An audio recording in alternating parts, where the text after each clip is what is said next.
Selamat pagi anak-anak sekalian, semoga semuanya dalam keadaan sehat dan tetap semangat yang pastinya walaupun di tengah-tengah wabah penyakit saat ini. Baiklah, bertemu lagi dengan Miss Deborah dalam pembelajaran sejarah Indonesia kelas 12.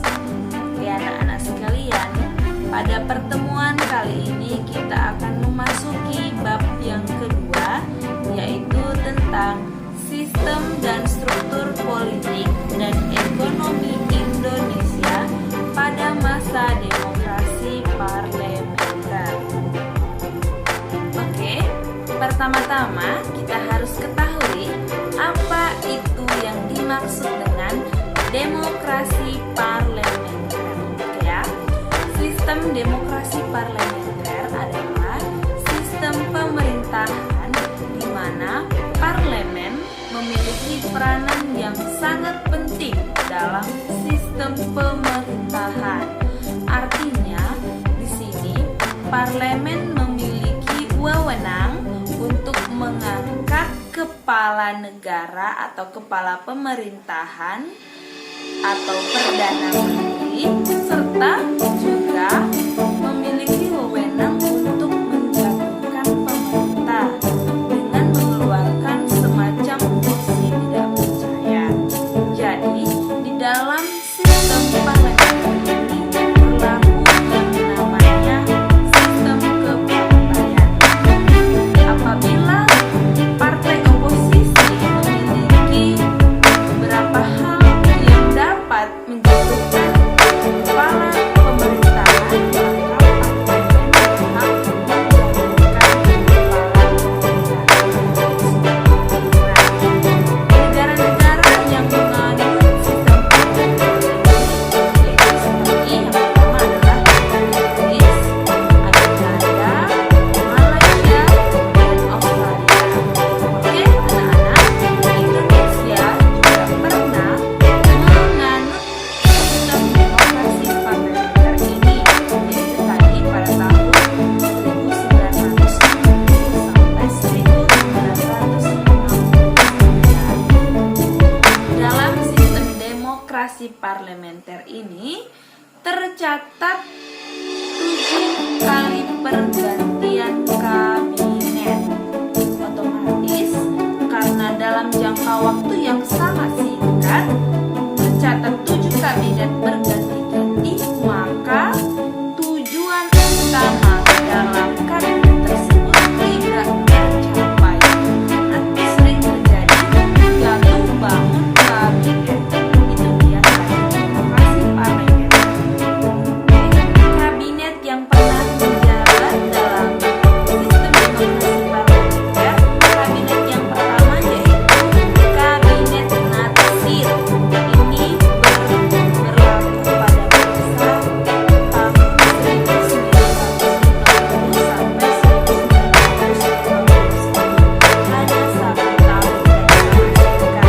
Kabinet Natsir ini dijabat kepala negara yaitu Muhammad Natsir dari Partai Masyumi.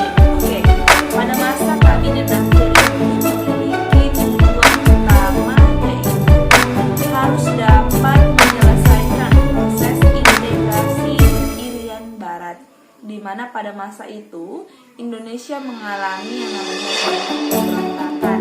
Irian Barat pada masa itu ingin berpisah dengan Indonesia, sehingga pemerintah menugaskan kabinet Natsir dalam proses pengintegrasian Irian Barat kembali atau proses persatuan Irian Barat kembali kepada negara NKRI. Namun pada masa itu kabinet Natsir memiliki banyak kendala karena banyaknya pemberontakan dari kalangan PDI, RPS, pemberontakan Jurnalis dan lain sebagainya. Oke, selanjutnya kabinet Natsir diberhentikan oleh partai PDI karena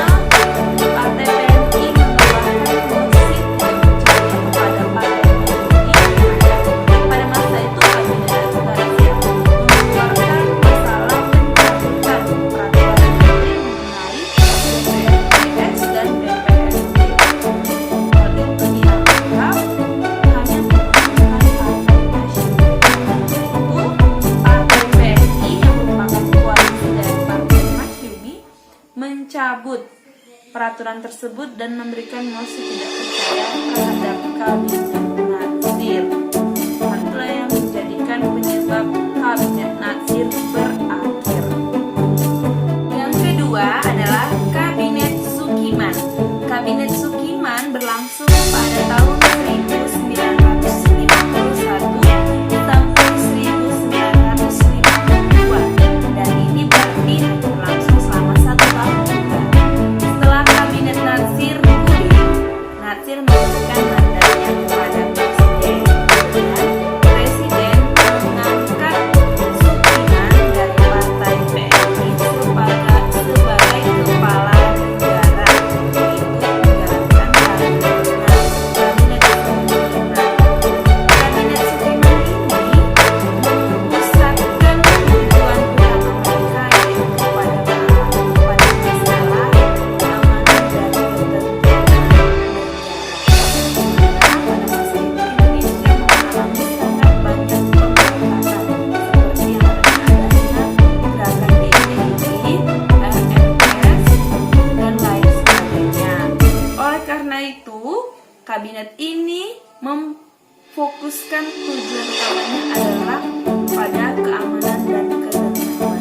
Namun, kabinet ini mengalami kegagalan karena sandungan, yaitu kabinet ini memiliki kerjasama dengan blok barat, yaitu Amerika Serikat, dan hal ini sangat bertentangan dengan Indonesia. Kabinet Sukiman diberhentikan oleh Presiden Soekarno pada masanya. Ketiga yaitu Kabinet Wilopo. Kabinet Wilopo ini berlangsung dari tahun 1952 sampai 1953. Pada masa kabinet ini mengalami sangat banyak masalah di Indonesia, yaitu kabinet ini harus menanggung masalah krisis ekonomi, kemudian masalah tensi gangguan keamanan di mana banyak sekali pemberontakan dan semakin menurunkan. Kemudian terjadinya yang namanya defisit kas negara. Oleh karena itu, Kabinet Wilopo sebenarnya memiliki tugas yang sangat berat.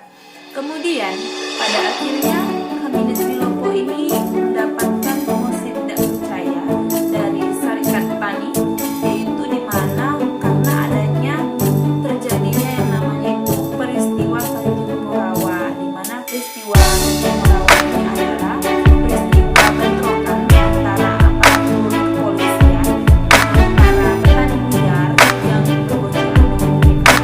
Hal inilah yang menjadikan terjadinya mosi tidak percaya dari Serikat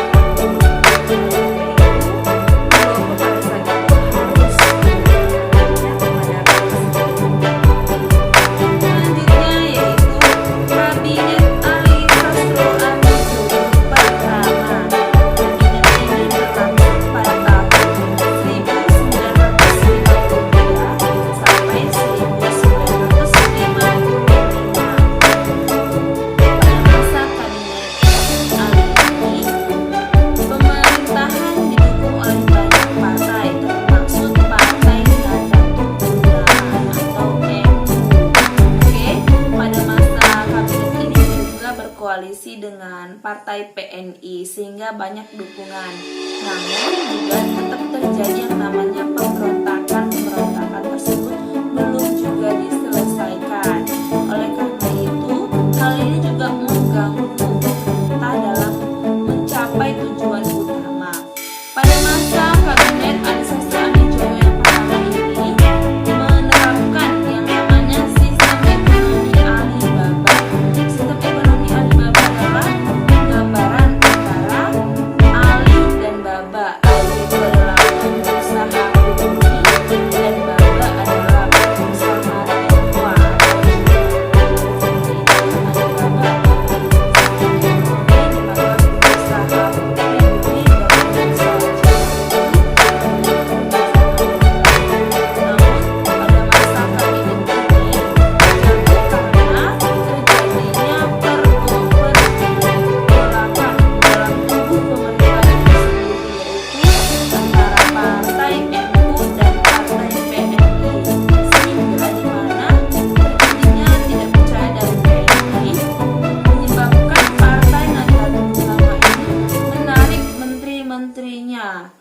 Oleh karena itu, kabinet Ali Sastro Amijoyo yang pertama ini tidak kuat, sehingga Perdana Menteri Ali pada masa itu menarik dan memberikan mandatnya kepada Presiden. Selanjutnya adalah Kabinet Burhanuddin Harahap.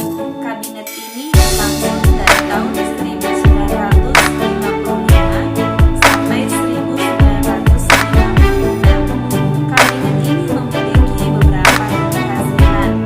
Yang pertama itu berhasil menyelenggarakan pemilihan tahun 1955 dan berhasil mengembalikan hubungan baik antara masyarakat dengan aparat negara atau kepolisian. Pemilihan umum yang terjadi pada masa kabinet ini merupakan pemilihan umum yang pertama terjadi di Indonesia. Dari pemilihan umum ini berhasil mengambil keputusan, yaitu ada 4 partai besar di Indonesia, yaitu PNI, NU, Masyumi, dan PKI. Namun di dalam kabinet ini juga mengalami yang namanya beberapa masalah, di mana sering terjadi mutasi atau perpindahan di lingkungan pemerintahan. Hal ini menyebabkan ketidaktenangan dalam menjalankan pemerintahan di Indonesia. Ditambah lagi banyak anggota baru di dalam kabinet yang kurang mendukung tujuan utama dalam pemerintahan. Oleh karena itu, kabinet dari Burhanuddin Harahap memberikan mandatnya kepada Kabinet Ali Sastro Amijoyo kedua. Kabinet Ali Sastro Amijoyo kedua ini berlangsung pada tahun 1956 sampai 1957. Ali Sastro Amijoyo mendapat dukungan dari 3 partai, yaitu PNI, NU, dan Masyumi. Ali Sastro Amijoyo mendapat mandat kedua kalinya, yaitu dapat membentuk kabinetnya lagi. Kabinet Ali Sastro Amijoyo ini mempunyai pokok tugas, yaitu Replita atau Rencana Pembangunan 5 tahun, di mana pemerintah memiliki rencana pemerataan pembangunan di sebuah negara, yaitu dalam jangka panjang jangka 5 tahun. Namun pada masa demokrasi ini di Indonesia, kabinet Ali Sastro Amijoyo yang kedua ini memiliki gangguan, yaitu krisis ekonomi yang tidak kunjung dapat disolusikan oleh kabinet, sehingga terjadi perpecahan antara partai Masyumi dan partai PNI. Ini menjadi goyah sebuah kabinet karena tidak adanya persatuan yang utuh dalam kabinet tersebut, sehingga banyak muslim tidak percaya. Kemudian masalah yang kedua yaitu tidak meratanya pembangunan, sehingga banyak masyarakat Indonesia dari luar Jawa seperti daerah timur itu memiliki tidak percaya terhadap pemerintah karena pembangunan yang tidak tuntas. Oke, yang terakhir adalah Kabinet Juanda. Kabinet Juanda ini berlangsung dari tahun 1957 sampai 1959. Kabinet Juanda ini dipimpin oleh Insinyur Juanda, di mana kabinet Juanda ini dikenal juga dengan istilah Zaken Kabinet. Zaken Kabinet artinya menteri-menteri di dalam kabinet Juanda ini berasal dari golongan intelektual dan tidak adanya percampuran tangan dari partai politik.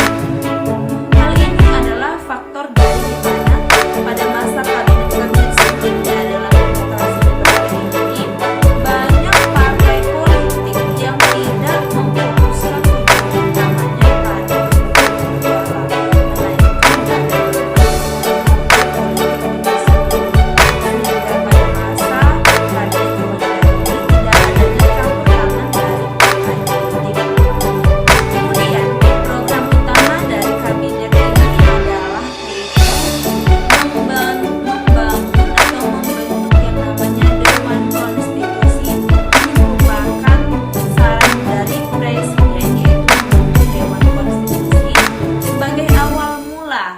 akan berlangsungnya yang namanya demokrasi terpimpin, di mana sebuah negara itu hanya dipimpin oleh satu pemimpin, yaitu pemerintah atau yang disebut dengan presiden. Oleh karena itu, presiden memberikan saran kepada yang berganda, termasuk adalah kepala negara, untuk membentuk yang namanya kabinet atau dewan konstitusi. Kemudian pada masa kabinet Insinyur Juanda ini tidak ada pengurangan jabatan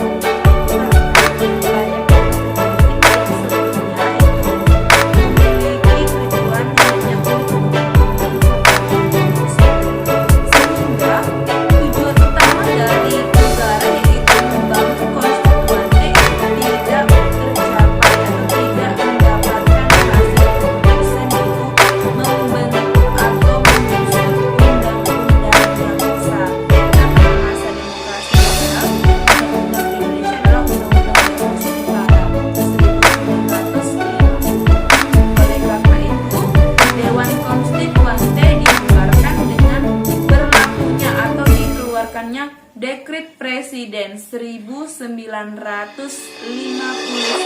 oleh Presiden